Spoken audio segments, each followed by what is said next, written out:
Venez de l'actu, ça continue. Pour 7 Français sur 10, les injustices sont en augmentation en France. Sophie Ferry est avec nous, avocate au barreau de Nancy et présidente de la commission prospective du Conseil national des barreaux. Bienvenue. Bonjour, merci. Bonjour. Oui, c'est à l'occasion aussi de l'Assemblée générale du Conseil national qui a lieu aujourd'hui, donc avec tous les avocats réunis à cette occasion. Quels sont les secteurs où les Français ont le sentiment qu'il y a le plus d'injustice ou que la justice n'est pas bien rendue Alors, je vais vous répondre tout de go. Ce sont deux questions différentes. Oui, en fait, le ressenti d'injustice, il est général. 7 Français sur 10, vous le disiez tout à l'heure. 71% des Français ont l'impression que l'injustice progresse. C'est quand même un chiffre fort.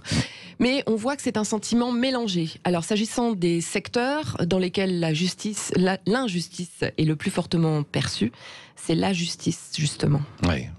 Pourquoi, alors, la justice? Parce que c'est long, parce que ça traîne, parce que... Qu'est-ce qui est derrière? Il y a deux vecteurs principaux, je pense, et le sondage IFOP que le Conseil national des barreaux a réalisé le démontre. Le premier, c'est la longueur. En fait, quand un Français s'adresse à la justice, il a une réponse qui est assez bonne, puisqu'il y a seulement 39% de personnes qui considèrent que c'est injuste, la décision de justice. Donc c'est que la justice est bien rendue, globalement. On pourrait penser qu'il y a 50-50, un perdant, un gagnant, c'est pas le cas. Mais vous avez une longueur de temps qui fait que la réponse, elle devient plus adaptée. Quand vous avez, par exemple, là on est au mois de juin, vous avez des parents qui sont séparés et l'un veut changer les enfants d'école. On est sur un besoin pour septembre. Et là, on n'a pas de décision possible, sauf dans 8 mois. On a un décalage.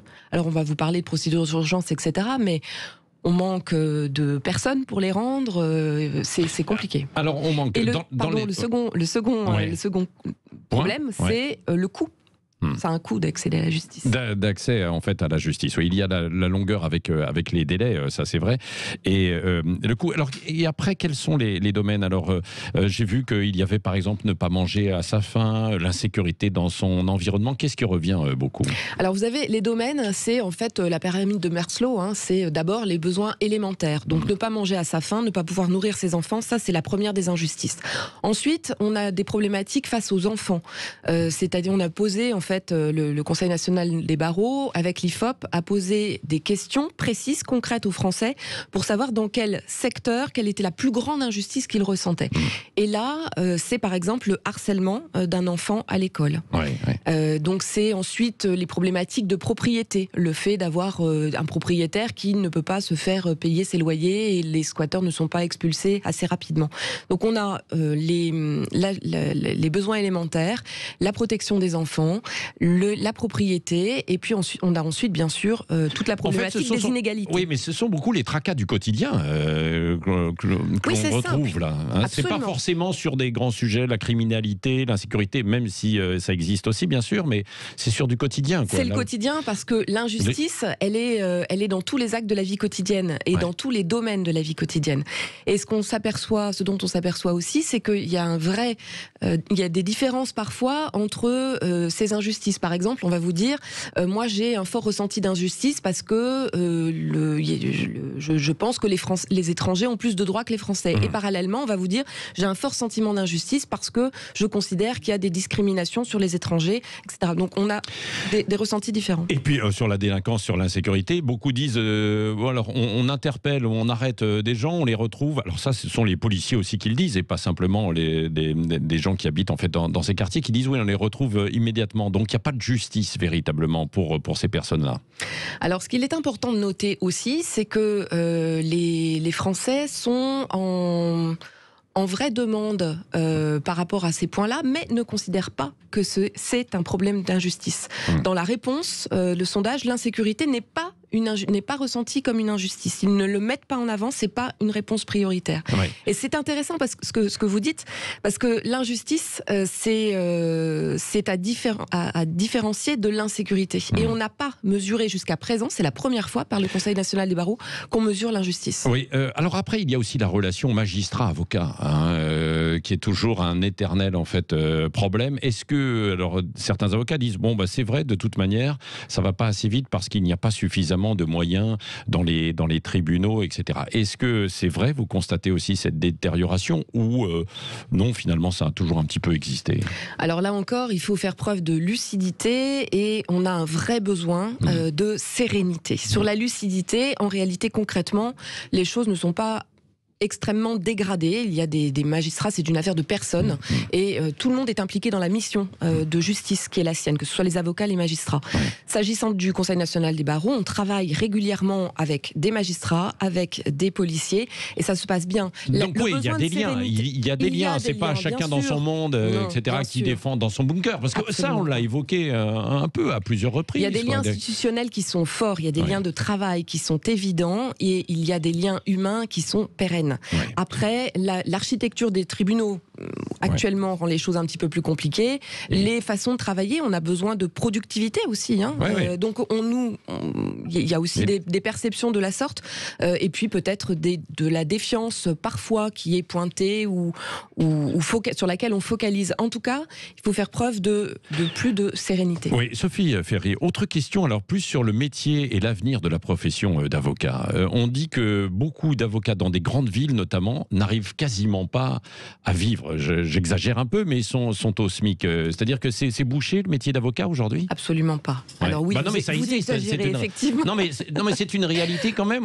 C'est vrai, d'avocats qui ont du mal et qui sont en train aujourd'hui de se reconvertir. C'est pas beaucoup d'avocats, c'est quelques avocats. Et quand on prend les statistiques, on dit il y a beaucoup d'avocats qui se reconvertissent. Mais ce chiffre-là, il est à l'identique dans la proportion entre la reconversion d'autres catégories professionnelles qui ont fait des études dans les 5 premières années. Donc c'est égal. On essaye le métier d'avocat, ça plaît, ça plaît pas. C'est un métier beau, mais c'est un métier très exigeant, très compliqué. On est vraiment multitâche et on doit avoir de multi-compétences. C'est pas donné à tout le monde. Mais je ne dis pas que ceux qui s'en vont ne sont pas aptes à être avocats, ils font d'autres choix de carrière. Non mais alors donc, pour ceux qui nous écoutent et qui se disent tiens, peut-être qu'un jour je serai avocat ou je vais me reconvertir, ils peuvent aller dans cette profession, c'est pas bouché quoi. Non. Absolument pas.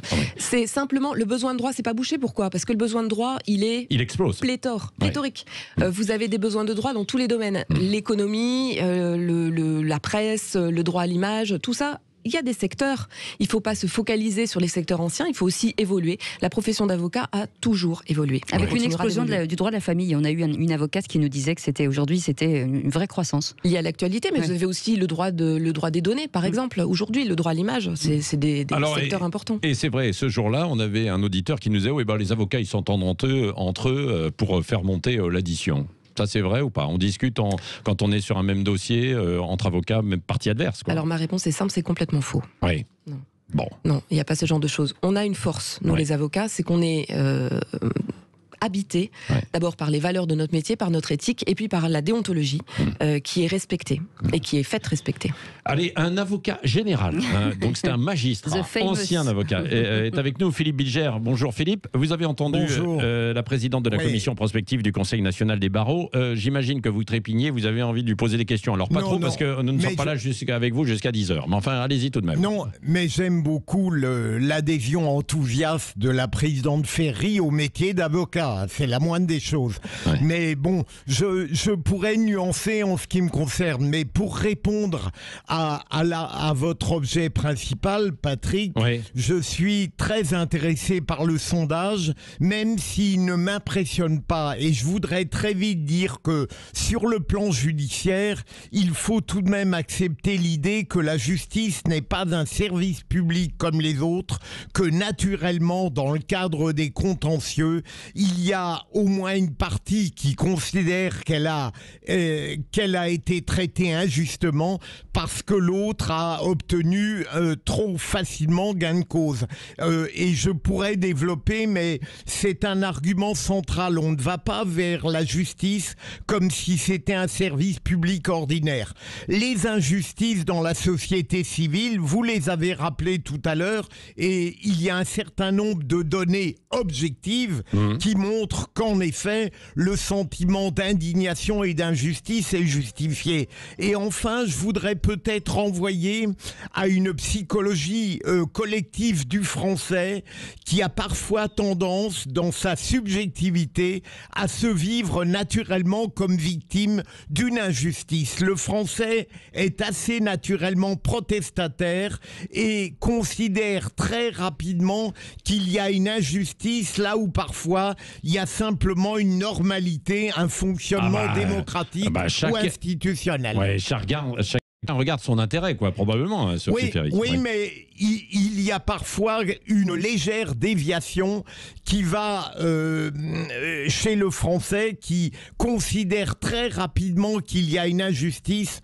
parce que tout simplement il n'a pas perçu ce qu'il souhaitait, et donc il faut faire attention à ce tempérament français. Sophie Ferry. Alors c'est très intéressant ce que vous dites, Monsieur Bilger, mais le sondage, pour une fois, le sondage montre qu'il y a une différence entre la victimisation de la personne, c'est-à-dire l'implication de la personne dans l'injustice, telle qu'elle le ressent pour elle, elle le ressent beaucoup plus fortement pour les autres. Donc ça veut dire quoi? Ça veut dire qu'il y a des vraies valeurs qui sont défendues et qui sont intégrées. Dites-moi un mot de l'actualité. Là. Il y a eu perquisition hier au ministère justement de la Justice. C'est exceptionnel, c'est même très rare. Est-ce que vous pouvez nous aider à comprendre en fait pourquoi M. Dupond-Moretti est soupçonné de prise illégale d'intérêt? Alors, je n'en sais pas plus que vous, puisque c'est une enquête en cours. Mais donc, décryptez quand même un peu, quoi. C'est une situation qui est illustrante, en réalité, de ce que je vous disais tout à l'heure. À savoir, on a des tensions qui existent, qui sont mises en évidence, des crispations.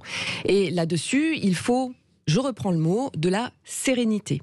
Et je note d'ailleurs que le président Macron en est parfaitement conscient, bien évidemment, puisqu'il organise en septembre-octobre, on n'a pas exactement les dates, les états généraux de la justice qui vont permettre de faire un état des lieux bien précis, notamment des tensions exécutives, législatives et du fonctionnement de la justice. Mais on n'en sait pas plus, mais évidemment, le Conseil national des barreaux sera tenu informé. Merci beaucoup, Sophie Ferry, donc avocate au barreau de Nancy et présidente de cette commission prospective du Conseil national des barreaux, le Conseil national des barreaux qui est en assemblée générale aujourd'hui. Merci à Philippe Bilger. Je plaisantais évidemment pour une fois, une question intéressante, une réflexion intéressante. C'est toujours le cas. Allez, dans un